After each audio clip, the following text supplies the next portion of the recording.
to the Footy Family Podcast. I'm your host, Nick Potowski, with my two sons, Luke and Axel.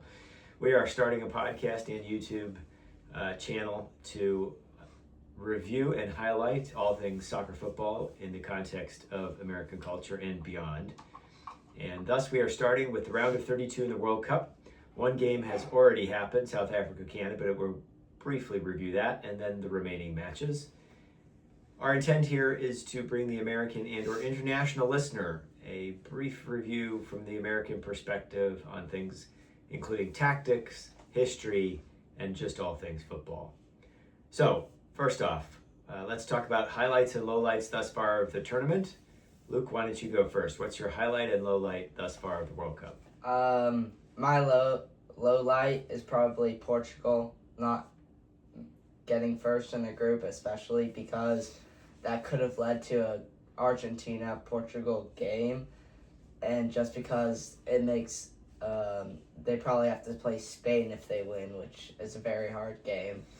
So, and then my highlight would be Belgium winning their group, because I'm a Belgian fan. Even though they do play Senegal, it would have probably been better to get second place. Great. And Axel, what's your highlight and lowlight? My highlight is England topping their group, especially because in the Ghana game they took a slump and couldn't score. And my low light is Portugal not topping their group and performing as they should, I guess you could say, against DR Congo and Colombia. Gotcha. So my highlight and lowlight thus far, highlight is definitely the amount of goals. It's a record amount of goals through this number of games in a World Cup. We're seeing a high scoring World Cup overall, which is good in attacking play. I think the refs are partly responsible for letting games go forward. And of course, the fact that 32 of the original 48 teams made it through meant a lot of teams could be attacking.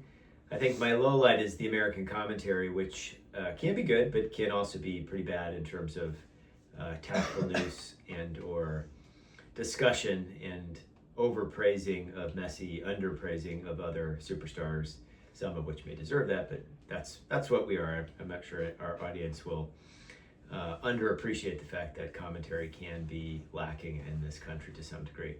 But let's move on. Let's talk about the first game, South Africa, Canada today. We'll just touch on this briefly. Canada 1-0. Canada, the 30th seed in the world FIFA ranking, South Africa 60. So in some ways, no surprise.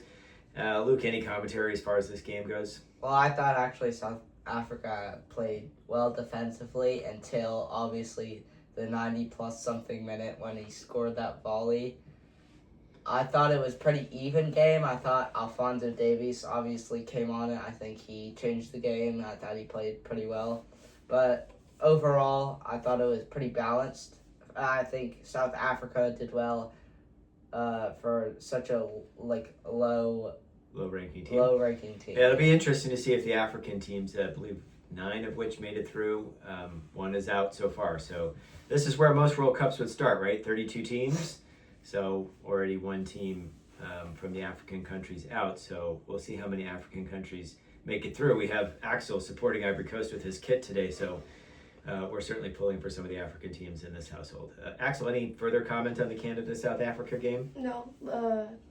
Not really? No. Yeah. Probably doesn't deserve a lot. I'm happy for Jesse Marsh, the American coach of Canada, and that he moves on. So let's talk about tomorrow's games. The 10 a.m. Pacific time game, Brazil-Japan, the 6th FIFA seed versus the 18th. Again, we're going to keep our comments to about 2 minutes or less here on each game. So, Luke, context. What do you think is going to happen in this game? Who do you think is going to win and why?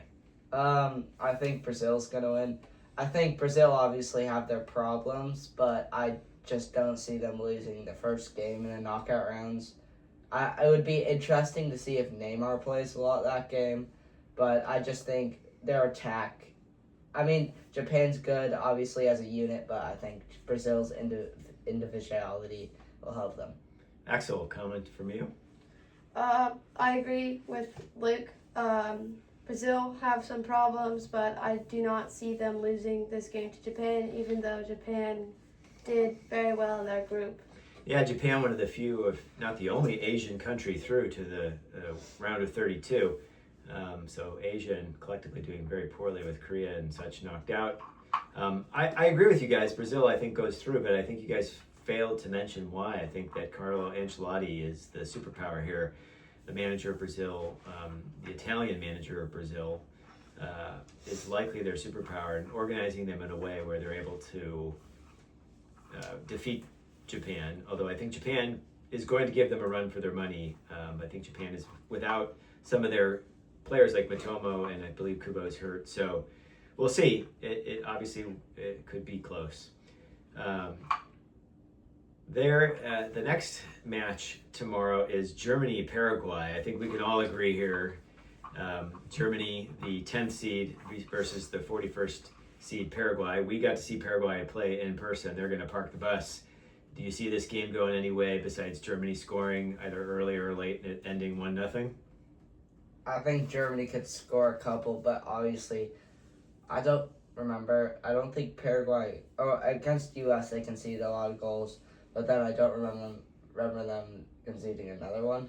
Yeah, we'll see. Paraguay-Australia was a very boring game, but they played well defensively, but Germany's not Australia. Axel, anything to add to this game? You think Germany's going to win?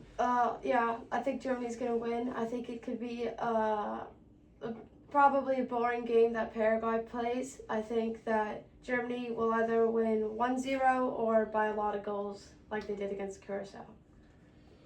Yeah, I think Germany will win. I think Julian Nagelsmann's got them in a good place. Paraguay, all credit to them for getting this far, but they're lacking an intact Julio Enciso, the now Chelsea player, and Strasbourg loanee will get them only so far. The marquee matchup tomorrow is the Netherlands, the 8th seed, versus Morocco, the 7th seed. I think this game's going to be super tight, but the Dutch have a history of failure in the World Cup, of course. So, Axel, how do you see this going, Netherlands or Morocco?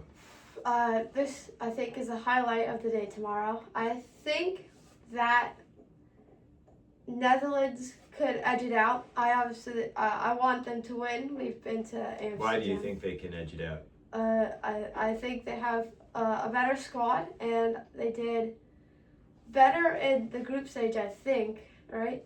They won their group. Morocco did not. Morocco lost out to Brazil in their group. I think, Luke, any context and flavor to add? I think Morocco's going to win just because, Ismail Sabari, that's his name, right?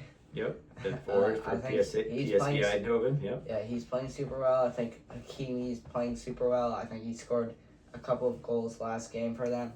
I just think I see Netherlands, they have a better squad maybe. I think as a team, Morocco's better. And that's obviously Netherlands has a great defense though. But We'll see. I personally think this game's too close to call. It really depends on if the identity of Morocco comes out. Meaning, do they play attacking football or do they sit back in defensive shape? I think they're caught between two worlds, and 2030 might be more their World Cup year when they have a little bit more time to gain that identity. Axel, you were going to add something? I was just going to say, Morocco, I think they're playing a very different game than they did last year because, of course, or not last year, last World Cup, because, of course, last World Cup, I wouldn't say they were such a big team, right? So they're playing very differently from last World Cup. I'd say less. They were very defensive last World Cup, and that worked for them. They're sort of caught between two mindsets now, but they got some real world-class players with Brahim Diaz, Saibari, as Luke mentioned, and of course Hakimi. But I think the player to watch is Bouhaddi. He's class, number 6 for them. But the Netherlands, on their day, can beat anybody. And I certainly hope they do, but we'll see what happens. The Dutch are our dark horse team in this house for many of us. So we'll move on to Tuesday, June 30th, the Ivory Coast versus Norway. This is the 33rd ranked Ivory Coast versus the 31st ranked Norway. So on paper, even. But Axel, who do you think is going to win? You're wearing the Ivory Coast kit.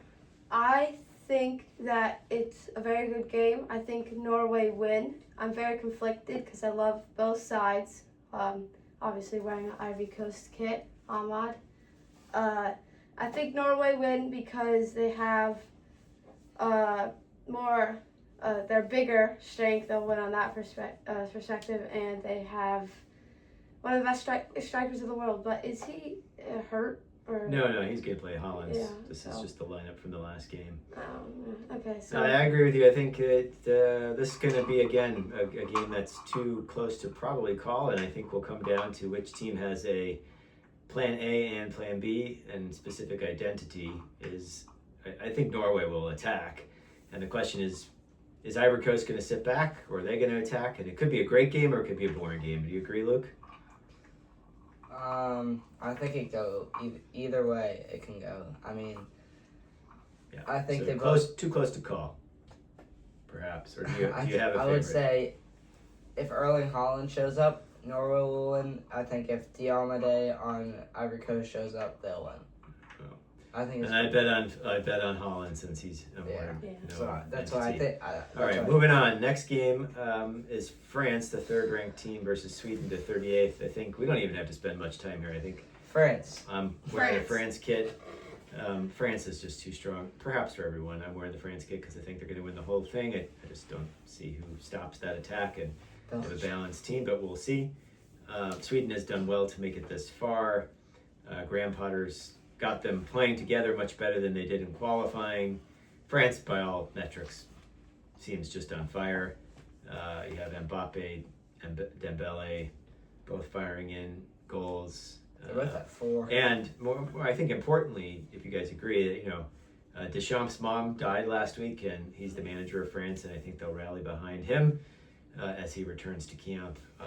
And don't underestimate something like that as a chemistry builder. Any disagreement with that? Any other things to add color? No. All right.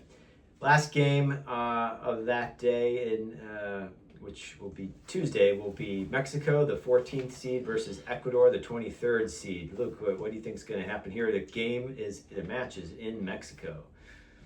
I think both teams are very good defensively, so I think it'll be an entertaining game, but not a lot of goals.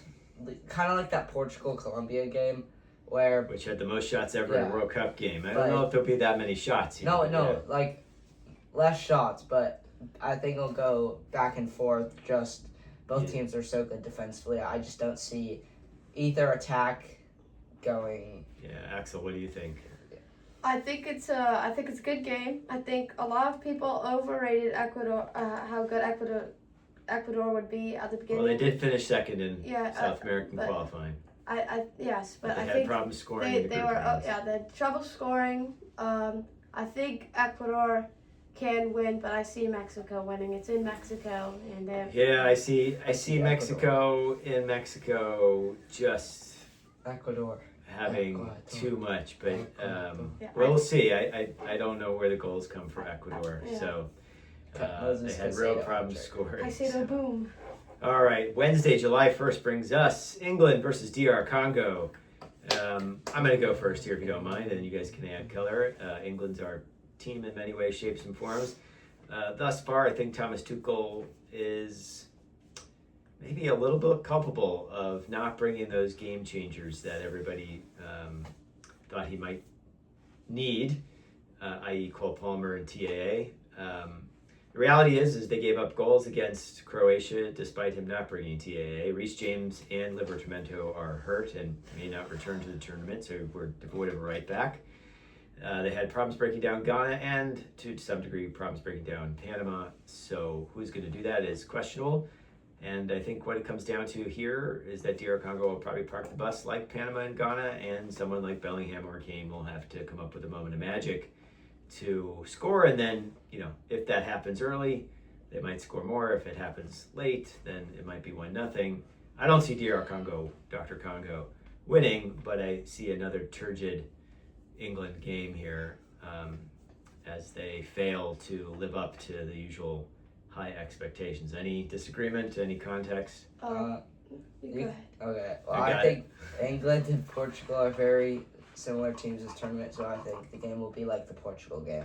Well, they're playing within themselves, is I think what you mean, right? They're not really coming out on all attacks and firing, and they are somewhat lacking in their diversity of play, but we'll see. Next game on Wait. Wednesday. Oh, go ahead. What did you have to add? I think it'll be a game like Ghana where England struggle to score. I think it'll scream for a game changer like Cole Palmer, someone who they didn't bring. Yeah, someone who can break down the defense. It's been interesting to not see Eze be in a position to do that, although he's not had that many minutes. I don't know if the whole Bellingham Rodgers at the same time experiment worked. I'm undecided. It's really hard to tell. I think England's built for playing against the better teams, but they're going to have to get through the weaker teams first. The second game on Wednesday, July 1st is Belgium and Senegal. This is the 9th ranked Belgians against the 15th ranked Senegalese. Long story short here, from my perspective, this game's very close to call. Belgium has not really played well thus far, except against the New Zealanders, who are the lowest ranked team in the tournament. Senegal also has not played particularly well, losing both to Norway and France, but it's Norway and France. So I don't know what's going to happen here. It could be a good game, as I think both teams will play football, but I think this could end with either team winning. Thoughts either way? I think it could definitely end with either team winning, but I think Senegal have an edge because they've played harder teams and arguably better than Belgium have in this tournament. Luke. We're cooked. Yeah, Belgium's cooked. We're Okay, cooked. We're cooked. Well, we'll see. The last game on that day is the USA, the 17th ranked seed, versus Bosnia and Herzegovina, the 64th ranked team. We're going to be at this match here in Santa Clara. Wow. Well, I think USA will win because Bosnia is pretty awful. But then again, Bosnia did beat Italy and Denmark, right, on the way into the tournament, and Wales. So they've beaten some teams that are in or around or even ranked better than the U.S. U.S. have also been playing well by parking the bus. So I think this is a game where Bosnia parks the bus and plays for penalties, and U.S. will have to break them down. And thus far, they've been playing well, U.S. that is. Pulisic will be back. I think they do have Balogun who's firing. I just wish he and hope he can continue that. But we'll see. Any thoughts on what you guys think is going to happen? It should be an enjoyable match and atmosphere for us. I think that Bosnia could surprise a lot of people who think the U.S. will have an easy game, especially people from the U.S. But I do think the U.S. have a greater edge to the game. They're more attacking than Bosnia. So, yeah. Luke, anything to add? I think the U.S. will win. Gotcha. Thursday, July 2nd brings us 3 more matches. The first up is the Spain versus Austria match. Spain, number 2 in the world. Austria, number 24. We've had the benefit of seeing Austria play live. They had a wonderfully dramatic entrance into the round of 32 with a dramatic 3-3 draw against Algeria. It's hard to know what to make of Austria in terms of their high press, and they do have some quality players, but Spain is Spain, and though they have not played extraordinarily well in this tournament, Spain is Spain. Yes. I think Austria will come to play. That'll actually play into Spain's hands, and Spain will defeat them pretty easily. I actually think it'll be a good game, though. Yeah, I think Austria will come to play like they did against Argentina. It ended 3-1 for Argentina. Axel, what do you think? I think Spain will win. Better squad, better team overall. But I do hope Austria win because Spain is not my favorite team ever. Gotcha. All right, the next game that day is Portugal, the 5th seed, versus Croatia, the 11th seed. Wow. Well, as we commented in the intro, Portugal came in second in their group, and now they're tasked with facing the wily Croatia, or if you're I Love Speed, Croatia. I gotta say something. All the Ronaldo haters out there, there's been a lot of commentary about how Ronaldo's past it and all the rest.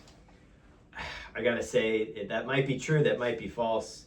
I don't think he's Portugal's only problem. I think that Roberto Martinez is their problem, that he only has plan A. I was sorely disappointed with how Portugal played against Colombia. Colombia dominated that game. Portugal has far more talent with or without Ronaldo to do more. I wonder what's going to happen here. This is a mentality thing. Portugal and England, to me, always play within themselves. So what do you think is going to happen, Luke? I think Portugal will win, hopefully. I just think better players. Even though Croatia has like a history. I don't know. Croatia is the better team. That's just not true. We'll see. I think better team wins. Ronaldo hat trick. If I had to bet, I'd bet for Croatia. I'm guessing Axel, 4-1. What do you think? I think it shouldn't be close to call, but I think it is. I think Portugal win if they play, and they lose if they don't. If they play. Well, if they play well, yeah. All right, last game of that day is Switzerland, the 19th seed, versus Algeria, the 28th. Go ahead, Luke. Why don't you give us your thoughts? This is actually one of the more balanced games. I think this will be like the Algeria-Austria game where both teams are coming to play. Both teams are coming to win. I forget. I think they play Argentina. Or no, they don't. They play Colombia. Whoever wins this. I think both teams are well balanced. I think both teams have very good individual players all around. I see Switzerland going through, which we also saw them against Qatar, that 1-1. But who's the 20-year-old on that? I forget. I cannot pronounce his name. Namzambi? Yeah, I like him. I think he'll score another goal. Switzerland have a more potent attack with Mbolo and Manzambi. They have all-around more quality and talent than Algeria. Algeria has an aging Mahrez on their team. Guri and Moses. Yeah, and so again, this might be another African team out in the round of 32. Axel, anything to add to this game? Switzerland's going to win. Yeah. All right, Friday, July 3rd brings us the last three games of this round. First up is Australia versus Egypt, the game that is the lowest price thus far today if you want to buy tickets. Wonder why that is. Australia is 27th in the world and Egypt is 29th. We got to see Australia play live against Paraguay. They're not the most talented team in the world. Their fans are cool. Yeah, their fans are good. We did not get to see Egypt, so we can't comment on their fans. But Aussies are great, except for one who's always late, who remain nameless. I don't know. This game's really hard to call, too. Egypt is one of the two teams, I think, who won their first World Cup game ever in this tournament, along with Canada. They could win here. I don't know how to call this game. Statistically, I think Egypt have the better quality technical players, but does Australia have a firmer identity of how to play? We will see. I do think both teams will come to play. Axel, what do you think? I think somehow you guys are overcomplicating it. It's Egypt. Egypt, okay. It's Egypt. Second to last, penultimate game is Argentina, the number one ranked team in FIFA, versus Cape Verde, the 67th ranked team. Now, so we're an anti-Argentina household for reasons that I'll explain. So long story short, we're not Maradona fans because of him cheating with the hand of God and everything, and that ruining my childhood. But that's another story for another day.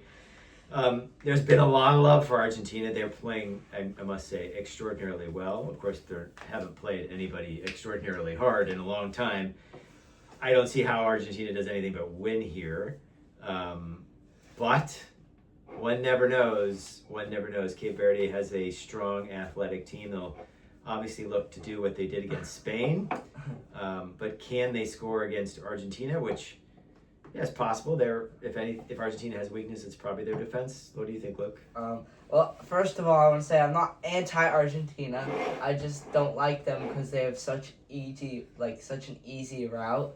I just hate it when a good team has that, especially since it is amazing they won tournament. Yeah, if you look at the tournament bracket, 8 or 9 of the top 10 teams are on one side, and then Argentina just has England and Brazil, who they will only face if they get to the semifinal. So Argentina has an easy route, but Colombia is not top 10.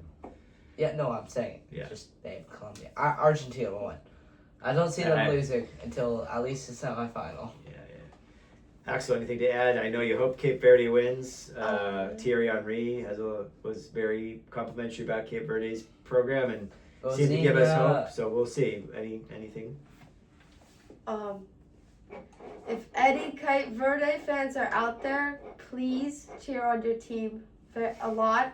I hate Argentina. Not Argentines. The team. There's a lot of Messi love that's a little bit sickening when they talk about a Messi's goal for fine. 20 minutes. I It was love 70 Messi. He's a minutes. good, They talked he's a about good it for player, 70 but minutes until the game it's was just, over. It's Yeah, a little don't- bit much. I also hate when Ronaldo fans do that too. Yeah, though. but Ronaldo, it's more than talking about him not doing well these days. So. Yeah. I mean, the stars have shown up, except maybe Ronaldo. He did score against Uzbekistan. 2 goals in But 3 games. reality is Messi's on fire, so props to him. The last game we have to review is the 13th ranked Colombia against the 73rd Black Stars of Ghana. I don't see how this ends in any way, shape, or form with anything else besides a Colombia win. I was extremely impressed against Portugal with Colombia's attitude. They only needed a draw, but they came to play. I like that attitude. It'll get them far. I think they'll probably score a couple of goals against Ghana, who doesn't have a way of scoring, and they're missing their main man in Kudus. And Semenya rolled his ankle and maybe questionable for that game. I think Luke, what they're do you think? underrated, personally. You think Ghana's underrated? No, Colombia. I just Colombia. don't think people talk about them enough. They certainly played amongst the best footy we've seen in the tournament. If you watched all the games like we did, but yeah, we'll see what happens. Axel, anything to add? I think I like both teams. I think Colombia will win. They have, if not to say, a better squad. I love to watch them play. I think it's really fun. I really like to watch Luis Diaz play. So yeah, I think they'll win. All right, so that ends our round of 32 teams review. We'll briefly touch on 2 things each. One, who do you think is going to make each semifinal? And then 2, what's your notable takeaway of the World Cup thus far? Luke, who do you think is going to be in the semifinals? If I'm correct, England, Argentina, and then France and Belgium. No. All right. No. France and whoever That's wins, quarter. Spain or Portugal, but it doesn't matter because That's France quarter. will win. That's the 2 semifinals. Who do you think is going to make it? England, Argentina. Hopefully not Argentina. Hopefully Well, Colombia. they'll face each other in one semifinal. Yep. Yeah. And France and Spain. I got to agree with my youngest son. I think that's probably the most likely scenario. I think my dark horse of the tournament thus far, can't really say it's a dark horse, but Brazil and Carlo Ancelotti could surprise a lot of people. I don't know that there's a true dark horse out there. I kind of hope Mexico does well, but we'll see what happens. USA could be seen as a dark Yeah, horse. USA could do well with the home crowd support, and we are all in support of U.S. soccer. Okay, Football. to end, Luke, what's your best memory thus far of the World Cup? 5-1 against New Zealand. Belgium winning 5-1. Okay, and Axel?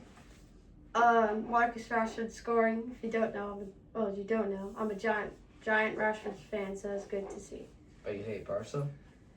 Yeah, I love. There's no United. hate in this house of anybody. There's no hate in this house. So with that, that's our round of 32 review. We'll be back intermittently to discuss all things football, soccer, as it regards the World Cup, but probably give you a preview and review of the round of 32 and how it goes, and a preview of the round of 16 as things unfold.